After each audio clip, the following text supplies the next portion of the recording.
आपने अभय जी से पूछे थे, मुझे उम्मीद थी कि वो सीधा इस बात का जवाब देंगे, लेकिन वो अडानी अंबानी पता नहीं कहां कहां पहुंच जाते हैं। फिर भी मैं उनसे यही कहना चाहता हूं कि राहुल जी के इस केस के बाद और सुप्रीम कोर्ट के इस वर्डिक्ट के बाद आपको इतना तो अंदाजा हो गया होगा कि इस देश में अडानी अंबानी किसी के खिलाफ भी आप बोल सकते हैं। ये देश में न्याय, लोकतंत्र व्यवस्था, चुनाव आयोग से लेकर हर कोई जो है स्वतंत्र है, तो आप भी बोल सकते हैं। अब मैं पॉइंट पर आता हूं। विषय बहुत साफ है। जिस तरीके से न्यूज क्लिक के ऊपर जो है तमाम चीजें हुई, जिस तरीके से 2021 में उनके ऊपर छापे हुए, जिस तरीके से वहां पर जो है लिस्ट मिली, 38 करोड़ रुपए की फंडिंग उसमें मिली, उसमें से अलग 10 करोड़ रुपए की फंडिंग मिली, वो एफडीआई से मिली।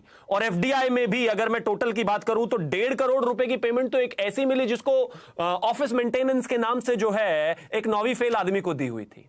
ईडी ने कहा और इस देश की जितनी भी एजेंसीज हैं उन्होंने कहा कि भाई यहां पर जो है जिस तरीके से देश के खिलाफ विरोधी एजेंडा चलाया जा रहा है, जिस तरीके से यहां पर चीजें हो रही हैं वो ठीक नहीं है। उस समय तो दिग्विजय सिंह जी ने आकर कहा नहीं नहीं, ये लोकतंत्र के ऊपर खतरा है, ये फ्रीडम ऑफ प्रेस के ऊपर खतरा है। सुप्रिया श्रीनेत जी ने आकर प्रेस कॉन्फ्रेंस किया और कहा कि इस देश के ऊपर खतरा है, देश की मीडिया को दबाने की कोशिश की जा रही है। इसके अलावा रणदीप सुरजेवाला जी ने आकर कहा कि ये देश के ऊपर खतरा है। आज जैसे ही ये बातें न्यूयॉर्क टाइम्स में छपकर आ गई तो ये कहते हैं कार्रवाई करिए ना, कार्रवाई करिए ना।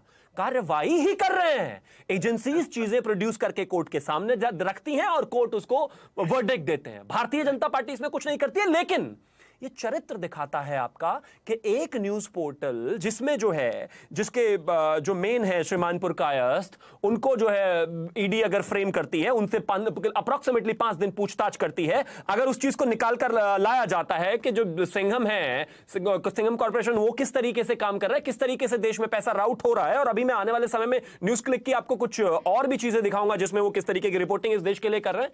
जब इस देश ने और इस देश की सरकार ने और इस देश की एजेंसीज ने आपको बताया था तो आप उनके साथ खड़े हुए थे। इसलिए हम कहते हैं कि चाइना के साथ आप हमेशा खड़े रहते हैं, चाहे वो मामला बीबीसी का भी रहा हो। बीबीसी भी जब टैक्स एवेजन कर रहा था, ये पूरी कांग्रेस खड़ी हो गई, ये देखिए किस तरीके से सरकार दबा रही है। लेकिन बाद में साबित हुआ कि वो वाकई टैक्स एवेजन कर रहे थे। और अब मैं चाइना के मुद्दे पर आता हूं। क्यों ना बोले जी हम चाइना को लेकर?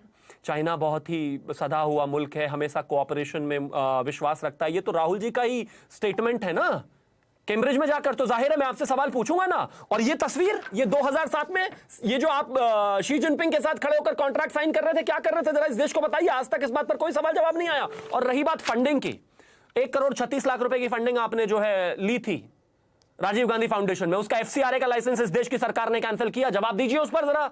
और बाकी जो आपने विवेकानंद और ओआरएफ की बात करी, सब ने कुछ ना कुछ जो भी प्रोजेक्ट्स किए हैं, पूरी डिटेल्ड ट्रांजैक्शंस जो है ऑनलाइन पड़ी हुई हैं, जाकर चेक कर लीजिए। बताइए जरा राजीव गांधी फाउंडेशन ने क्या किया, जो पैसा लिया था उसमें कौन सी रिसर्च की, क्या किया, कुछ तो किया होगा।